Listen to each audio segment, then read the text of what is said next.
Mesdames, Messieurs, bonsoir. Voici les titres du journal. Situation sécuritaire sous contrôle à travers le Cameroun. L'évaluation de la réunion spéciale présidée ce mercredi par le ministre de la Défense. Bulletin complet dès l'entame du journal.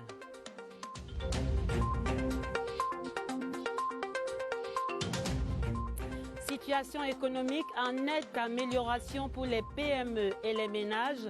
L'État, en bon payeur, soutient le tissu économique fragilisé par la pandémie.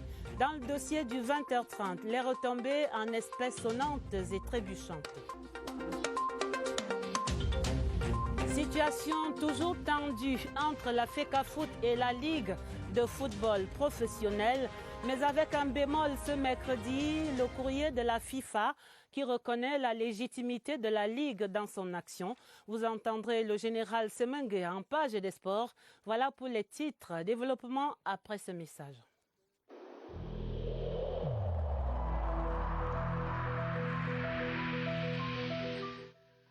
Le port du masque dans l'espace public restera obligatoire jusqu'à nouvel ordre.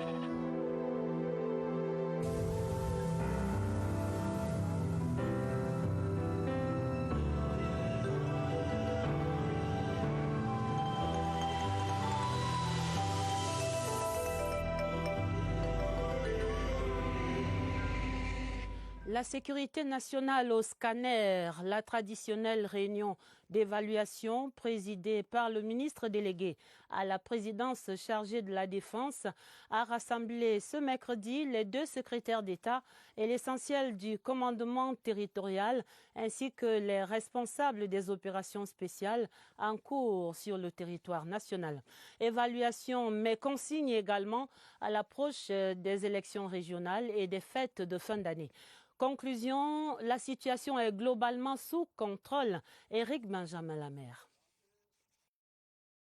Comme d'habitude, rien n'a filtré de la traditionnelle réunion d'évaluation sécuritaire de ce mercredi au ministère de la Défense. Tout juste a-t-on appris de la bouche du ministre de la Défense lors de son allocution d'ouverture que les régions de la Damawa et de l'Est font l'objet de préoccupations sécuritaires spécifiques. Dans les régions de la Damawa, avec des cas et demandes de rançon, et de l'Est, des incidents dans les carrières d'Orpaïri, le phénomène de trafic d'ossements humains. La situation sur le plan d'eau et dans toutes les autres régions du pays sera soigneusement passée au crible au cours de cette réunion. La minute de silence observée en mémoire des victimes des différentes crises est venue rappeler à tous les participants l'impératif absolu d'un engagement plus résolu dans leur mission de sécurisation des personnes et de leurs biens. Cette réunion vise également à adapter le dispositif sécuritaire afin de garantir un déroulement harmonieux des opérations électorales pour les régionales du 6 décembre prochain, ainsi que des célébrations sereines des fêtes de fin d'année et de Nouvel An. La présence du ministre de l'administration territoriale, du délégué général de la sécurité nationale et de hauts responsables des services d'intelligence témoigne de la synergie absolument nécessaire entre tous les acteurs. Synergie garante d'efficacité dans l'accomplissement de leur mission. Et c'est dans ce contexte de renforcement du dispositif sécuritaire sur l'ensemble du territoire national que le lieutenant-colonel Francis Lisong Ekoso, ancien chef de division au Corps national des sapeurs-pompiers, prenait fonction ce mercredi comme coordonnateur adjoint au Centre national de désarmement, démobilisation et réintégration. Et en l'installant, le coordonnateur national Fayengo Francis a rappelé les états de service élogieux de ce militaire de 46 ans, dont 20 années d'expérience sur divers fronts de tension. Et il faut le dire, la nomination du lieutenant-colonel Lisong est en fait un coup d'accélérateur donné à ce processus de désarmement, démobilisation et réintégration des ex-combattants dans les régions du nord-ouest, du sud-ouest et de l'extrême nord. 3 centres de DDR qui comptent actuellement 500 ex-combattants, dont une centaine déjà réinsérés dans la vie active. Le bilan d'étape avec vous, Augustin Guizana.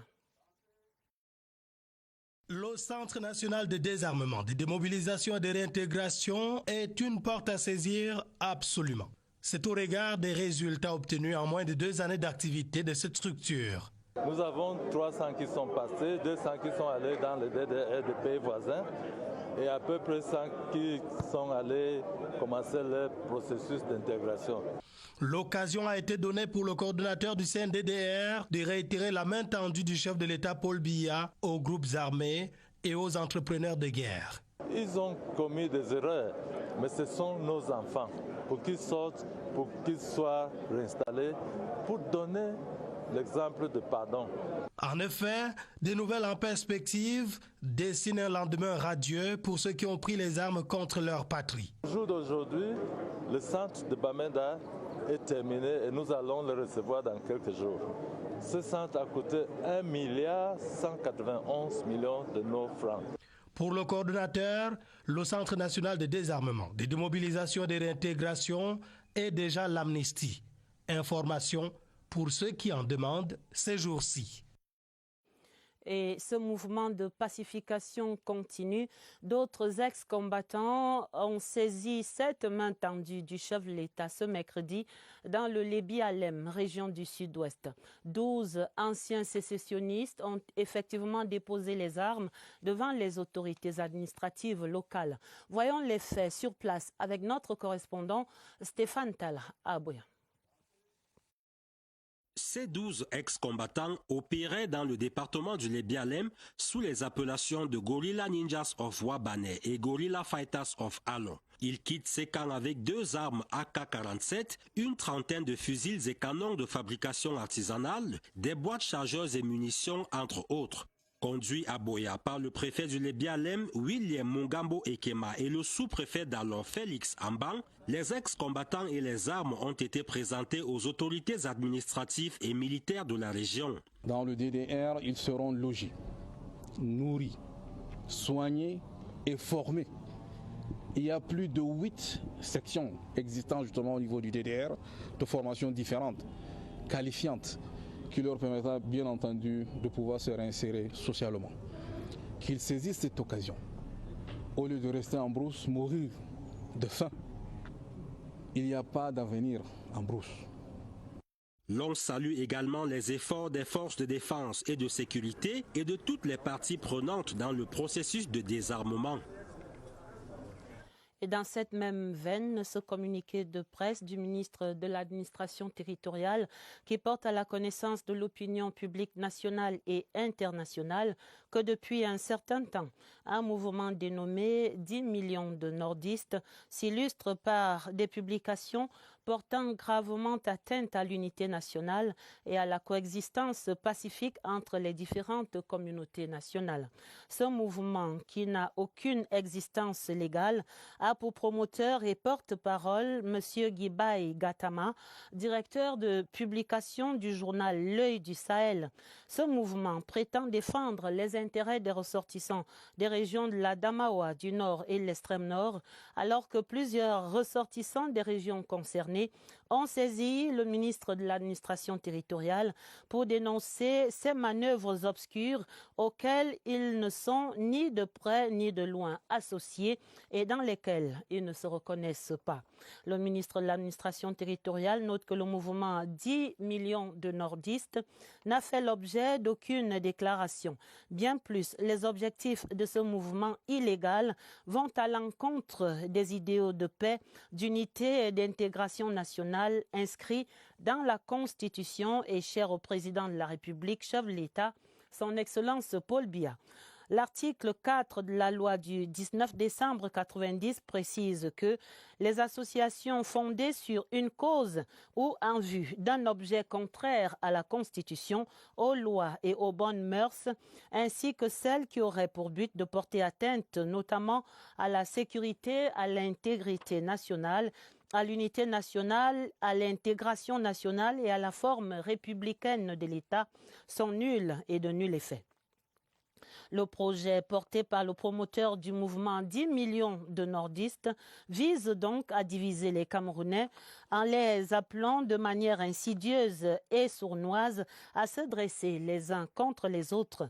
Les idées véhiculées par ce mouvement sont donc attentatoires à l'unité nationale et au vivre ensemble des Camerounais. Au regard du caractère belliqueux et illégal de ce mouvement, le ministre de l'administration territoriale met en garde son promoteur contre la poursuite de ces initiatives anti-républicaines et lui demande de cesser immédiatement cette entreprise dangereuse, faute de quoi il s'expose à la rigueur de la loi, notamment les dispositions des articles 113 et 241 nouveaux du Code pénal. C'est donc signé ce mercredi même par le ministre de l'administration territoriale, Paul Atangandji, qui arrête par ailleurs cet arrêté constatant la nullité d'un mouvement et portant interdiction de ses activités. Article 1er est nul et de nul effet pour défaut de déclaration, objet et activité contraires à la Constitution et de nature à porter atteinte à l'unité nationale, à l'intégration nationale et au principe de coexistence pacifique entre les composantes sociologiques de la nation. Le mouvement dénommé 10 millions de nordistes ayant pour promoteur et porte-parole M. Guibaï Gatama. Article 2e, sont et demeurent interdites sur toute l'étendue du territoire national toutes activités, publications, réunions et manifestations initiées ou soutenues par le mouvement dénommé 10 millions de nordistes, tout groupement apparenté ou poursuivant un but similaire ou par toute autre personne s'en réclamant. Article 3. Les contrevenants à la mesure d'interdiction visée à l'article 2 ci-dessus sont passibles de poursuites judiciaires conformément à la législation en vigueur. Article 4. Les gouverneurs de région, les préfets et les sous-préfets sont chargés, chacun en ce qui le concerne, de l'application stricte du présent arrêté qui sera enregistré et publié suivant la procédure d'urgence puis inséré au journal officiel en français et en anglais, également signé par le ministre Paul Atangandji. À présent, parlons de l'économie et dans le dossier du journal, nous menons l'évaluation socio-économique de l'impact du Covid-19, soulagement général des opérateurs économiques et des ménages grâce au soutien multiforme de l'État. Les promoteurs des PME ont retrouvé le sourire avec cette enveloppe de 50 milliards qui permet maintenant le paiement de leurs prestations à l'État, en plus de quelques autres exonérations. Un bol d'air très apprécié, Lucrèce Mbenga. Passer les reports de paiement des échéances sociales et fiscales et le remboursement des crédits TVA, le gouvernement s'est astreint à soulager les trésoreries des entreprises malgré une conjoncture particulièrement défavorable. Environ 10 000 prestations fournies à l'État et aux entités publiques viennent d'être payées au titre de l'exercice budgétaire 2020 grâce à l'injection par le ministère des Finances de 50 milliards de francs CFA dans les postes comptables du Trésor. Au 30 septembre dernier, on comptait déjà 900 milliards de francs CFA décaissés pour le règlement des dépenses exigibles, soit une moyenne de 100 milliards de francs CFA par mois depuis janvier dernier. À cela s'ajoutent les 2 milliards du Fonds spécial de relance économique post-Covid destiné aux PME. Last but not the least, le relèvement du plafond de garantie par la loi de finances 2020 qui passe de 40 à 200 milliards de francs CFA. Le but étant de permettre à l'État l'octroi d'une garantie à hauteur maximale de 25% du montant du prêt accordé par les banques aux entreprises sinistrées et d'ouvrir la voie à plus de 800 milliards de francs CFA de crédit à ces entreprises. Bien que prise en tenaille par le Covid-19 et les crises sécuritaires, le gouvernement continue donc de remplir ses charges incompressibles sans jamais faillir. Les ménages aussi respirent un peu mieux avec l'appui annoncé de 16 milliards destinés à 80 000 ménages à travers les 10 régions. L'opération démarre en décembre à travers les projets filets sociaux. L'État habillé en Père Noël en cette fin d'année. Cyril Kingembebe. Les commerçants en bordure de rue, les garçons et filles de bar et d'autres travailleurs saisonniers fortement affectés par les conséquences de la pandémie sont la cible de cette main tendue du gouvernement. Ce fonds, dont le montant est à peu près de 180 milliards de francs CFA, le projet filets sociaux a bénéficié d'un montant de 16 milliards de francs CFA pour soutenir les ménages les plus vulnérables sur lesquels le Covid a eu des répercussions négatives. Tout est parti du Fonds spécial de solidarité créé pour lutter contre le coronavirus et ses répercussions économiques et sociales. Le gouvernement compte soutenir 80 000 bénéficiaires qui sont choisis principalement dans les capitales régionales. La cagnotte sera la même dans toutes les 11 villes où 5 à 15 000 ménages seront sélectionnés. Au total, le ménage va recevoir 180 000 francs en 3 mois. Les agents de paiement qu'on va recruter seront appelés à créer un compte à chaque bénéficiaire et puis relier ce compte à son téléphone. Les premières enveloppes du projet Filets sociaux seront perçues dès décembre 2020. Au Parlement, s'est validé le projet de loi de règlement pour l'exercice 2019 était examiné au fond ce mercredi par la Commission des finances et du budget. Il a été adopté en dépit de quelques légers déséquilibres, des peccadilles en réalité expliqués par le ministre Louis-Paul Motazé qui défendait ce texte. Pulchéri Athé. Devant la Commission des finances et du budget, le ministre des Finances a déroulé les grandes lignes de l'exécution du budget de l'État au titre de l'exercice 2019. Un budget exécuté dans un contexte difficile avec notamment au plan international le ralentissement de l'activité économique, les tensions géopolitiques, la baisse du taux de croissance mondiale des pays avancés. Au plan national, on peut relever entre autres la persistance de la crise sécuritaire dans certaines parties du pays. Certains de ces facteurs ont influencé l'exécution du budget 2019 qui a subi des modifications à travers certaines ordonnances du président de la République. Le taux d'exécution global des recettes étant de 91,65%, tandis que celui des dépenses est de 94,99%. On a des taux de réalisation qui peuvent se comprendre par-ci par-là. Il y a des taux de réalisation de 100%, d'autres qui sont un peu moins. Mais c'est dû au fait que nous avons connu une année 2019 de crise. Et c'est ce qui fait que sur certains chapitres budgétaires, il y a des dépassements, sur d'autres, il y a des sous-consommations. Après un examen au fond des documents présentés et l'éclairage du ministre des Finances, la Commission des finances et du budget a adopté le projet de loi de règlement pour l'exercice 2019.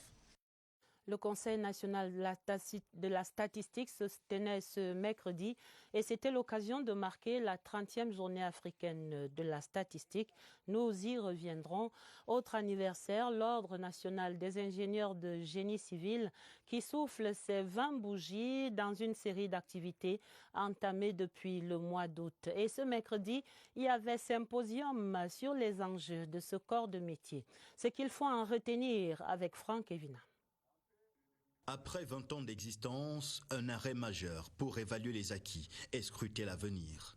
À travers ce symposium international, l'Ordre national des ingénieurs de génie civil du Cameroun réunit en présentiel et par visioconférence les experts de plusieurs pays pour une cause commune, enrichir les travaux et recherches en cours dans le BTP. C'est donc important que les ingénieurs de génie civil comprennent quelle est sa place, comprennent quel est le rôle qu'il doit jouer dans le développement d'un pays. 2 jours de réflexion, 4 sessions animées par des ingénieurs de renom. Expertise de génie civil, infrastructures durables et résilientes, qualité et solidité des ouvrages, système intelligent de transport et Smart City. Les thèmes abordés épousent les défis de la profession. Nous avons de nouveaux ingénieurs qui entrent dans l'ordre et puis ensuite, donc, bien entendu, il faut s'assurer que l'assainissement que nous voulons mettre en place soit un assainissement qui concerne tout le monde, y compris nous-mêmes. L'apothéose c'est ce vendredi avec l'organisation d'un gala de l'ingénieur, des récompenses honorifiques en vue. Carton rouge contre le travail des enfants au Cameroun. Les ministres du Travail et des Affaires sociales sont montés au créneau ce mercredi pour un plaidoyer pour l'éradication du travail des enfants. Les faits marquants de la 4e session de ce comité, c'est un reportage de Marlise Mbarga-Oumo.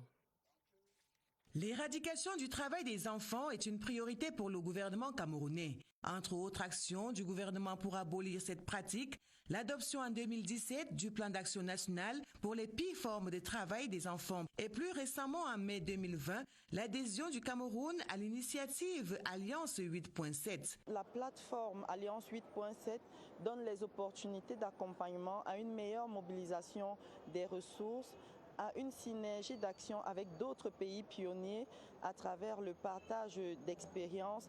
Le combat s'accélère avec la mise en place en juin dernier d'un comité national de lutte contre le travail des enfants, l'organe qui devra entrer en action en 2021. La conduite d'une telle opération nécessite un effort de tous et une prise en compte du facteur temps dans la conduite des actions envisagées. De nombreux défis nous interpellent tout de même, car le phénomène est protéiforme, multidimensionnel et évolutif. Tous les ingrédients d'un travail de qualité sont donc réunis et l'on espère que le Cameroun, avant 2025, pourra mettre fin à la lutte contre le travail des enfants. La journée mondiale de lutte contre le VIH-Sida s'annonce, c'est comme tous les ans le 1er décembre. Et l'ONG Synergies Africaines, qui conduit les activités de ce mois de sensibilisation, remettait des kits ce mercredi à une centaine d'associations et d'établissements scolaires. Les mots et les actes du secrétaire exécutif Jean-Stéphane Biacha, c'est dans ce reportage de Joseph Clément Ongba. Du matériel de sensibilisation pour un envoi à mission des ambassadeurs de Mme Chantal Biya dans la lutte contre le VIH-Sida. Dans le package, des outils multiformes pour se prémunir contre le VIH. Venus de Somalomo dans la région de l'Est, ces jeunes s'approprient cette croisade. Le mal, il existe vraiment, parce que j'ai vu des malades à l'hôpital, je connais des séropositifs. En Afrique, on méprise ce mal. Dans nos villages. Dans la centaine de structures bénéficiaires, le ministère des Relations extérieures, plusieurs associations de jeunes. Étant donné que nous avons près de 61 quartiers, raison pour laquelle nous sommes venus prendre ce matériel pour sensibiliser les jeunes.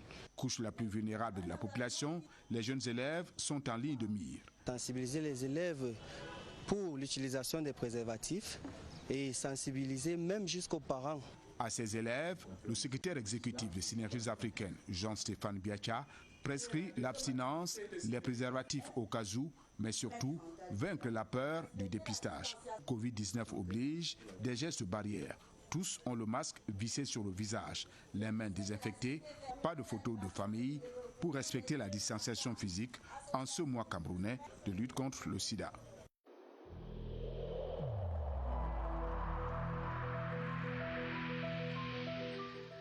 N'oublions pas que la négligence d'une seule personne peut nuire gravement à l'ensemble de la communauté.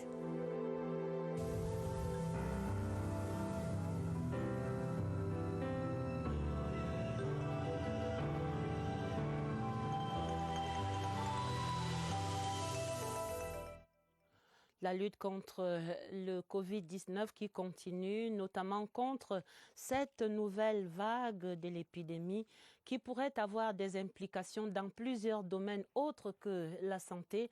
Pour les éclairages, nous retrouvons Évariste Eyenga. Il est en compagnie du docteur Eric Tandy au Centre de coordination de la riposte ce soir. Bonsoir Évariste. Quelles sont donc ces implications, docteur Tandy? Bonsoir, on va scruter l'avenir. Les autorités médicales le font déjà en prévention d'une éventuelle deuxième vague du coronavirus Covid-19 au Cameroun. Quand ce serait le cas, ça ne l'est pas encore, quelles seraient les implications, non seulement dans le domaine sanitaire, mais ailleurs? Question ce soir au docteur Eric Tandy. Il est notre expert de ce soir. Docteur, bonsoir. Oui, bonsoir Évariste. Quelles pourraient être les implications d'une deuxième vague dans les autres secteurs alentours de la santé? Oui, Monsieur Yenga, comme vous le savez, Covid-19, c'est un virus très très compliqué et ça ne touche pas seulement le domaine de la santé, ça touche tout le monde et d'autres secteurs. Et si la population camerounaise ne respecte pas les mesures barrières, qu'est-ce qui est le cas qu'on est en train de voir ces derniers temps? Et on peut entrer dans une autre implication de fermeture des activités. Vous savez qu'au Cameroun, beaucoup parmi nous, c'est basé sur l'activité du quotidien. Ça veut dire qu'on vit avec les activités dans le marché, dans les locaux publics. Mais si le non-respect de mesures barrières, on peut encore entrer dans les fermetures. Et si on fait ces fermetures, ça pouvait être très très compliqué pour nous tous. Ce n'est pas seulement pour la santé, mais pour les autres secteurs. Merci. Donc, on a pu comprendre au passage donc le respect des mesures barrières. En l'absence déjà d'un vaccin ou d'un traitement véritable, les mesures barrières, disais-je, restent incontournables. Oui, mais c'est plutôt très tôt de prendre cette conclusion parce que la recherche est encore en cours. On ne peut pas donner pour le moment définitivement qu'il y a le remède, il y a le traitement ou le vaccin, mais on attend, mais la recherche est encore en cours. Bon, on doit suivre et prendre plutôt les mesures préventives et les mesures barrières qui est le cas que l'État a mis sur place au Cameroun. Merci à vous, Dr Tandi. Mesures barrières, tout le monde au Cameroun peut déjà le reprendre en cœur. C'est la distanciation sociale, c'est le port du masque, par exemple. On le voit effectivement, Évariste, merci. Et des mesures barrières certainement également sur la piste du 20e Grand Prix cycliste international Chantal Biya. La première étape longue de 95 km et demi se courait ce mercredi. Le Cameroun passe tout près du maillot jaune au profit du Rwandais Moïse Mushiga. Dans le Tour, Merlin Kamla. L'hymne national du Rwanda retentit ici à Douala. Moïse Mugisha a été plus rapide que les 59 autres coureurs en réalisant un chrono de 2 h 15 minutes 41 secondes sur 96 km. Une performance qui lui donne droit à 3 autres distinctions, à l'instar de meilleur jeune, meilleur grimpeur et classement à points. En lançant officiellement la compétition ce mercredi, le professeur Narcisse Mouelek-Kombi a tenu à préciser le contexte particulier dans lequel se déroule cette course. Nous sommes dans un contexte post-Covid ou dans un contexte Covid qui suppose la reprise des activités, mais une reprise d'activités que nous voulons dans la dynamique du maintien ou de la reconquête des performances. Le Cameroun a nettement ses chances de rectifier le tir à l'occasion de la deuxième étape, prévue ce jeudi, entre Akonolinga à Bomban, longue de 139,7 km.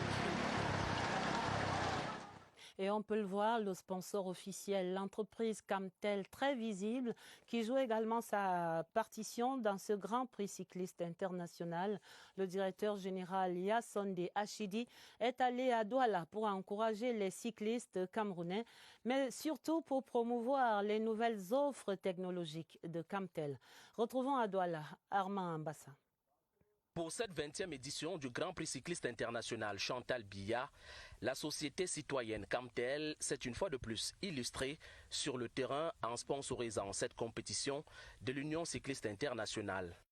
Le cyclisme est un sport majeur, donc nous sommes très contents d'accompagner une fois de plus pour la 20e édition le Tour. C'est une opportunité. Cette année, par exemple, nous avons organisé le centre pour les médias en leur offrant la connectivité Internet qui leur permet de retransmettre en direct tout ce qui se passe ici à travers l'ensemble du pays. Le meilleur Camerounais au classement général, Michel Tientieux, reçoit ici son maillot bleu des mains du directeur général de Camtel, Madame Yassonde, épouse Achidi, venue avec son personnel encourager les cyclistes. Nous avons même créé pour nos clients qui suivent, donc les spectateurs, nous avons mis en place une offre spécifique pour eux qui sera disponible le long du Tour. Occasion pour l'entreprise de dévoiler aux populations ces nouveaux produits qui défient toute concurrence. Il y a ce qu'on appelle le triple play, avec la FTTH, qui est un produit qui offre à la fois l'Internet, le téléphone et la télévision. Et aussi, on a bien entendu ce qui est le WTTX, qui est aujourd'hui une version sans fil de ce produit-là. Au terme des 4 prochaines étapes de ce Grand Prix cycliste international Chantal Biya, Camtel annonce d'autres surprises. Et on annonce pour bientôt un centre de formation au métier de l'eau autour de la station de Akomiada, grâce à la convention signée cette semaine entre la Camwater et le ministère de l'Emploi et de la formation professionnelle. Vivons la cérémonie à Douala dans ce reportage de Chris Patricia Louloga.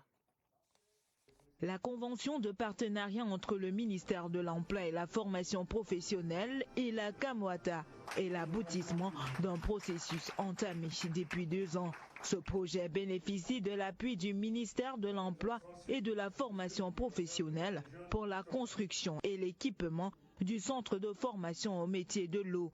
La partie formation étant assurée par la Camwata, aussi bien en ce qui concerne leur personnel propre que le public. Une école qui est d'abord dédiée à la formation des ressources humaines en interne, mais également compte tenu de la variété des profils et des corps de métier, n'est-ce pas, à envisager, il sera également ouvert, n'est-ce pas, aux autres Camerounais. Ce centre de formation professionnelle dispensera des enseignements sur tous les métiers de l'eau. Je voudrais remercier le directeur général de Camwata pour avoir pensé à l'impérieuse nécessité de mettre en place un centre de formation professionnelle au métier qui doit dispenser à ses collaborateurs, mais à tout Camerounais qui voudrait apprendre.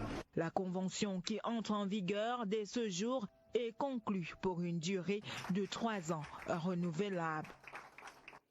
Et c'est la fin de ce 20h30, un journal préparé avec la collaboration de Christelle Fouda et de Augusta Ngononga.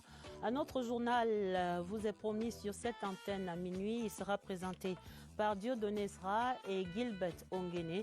Retrouvez après le 20h30 le 2e épisode du documentaire consacré à l'épopée du docteur Eugène Jamour au Cameroun. Très belle soirée sur la CR TV et à demain 20h30.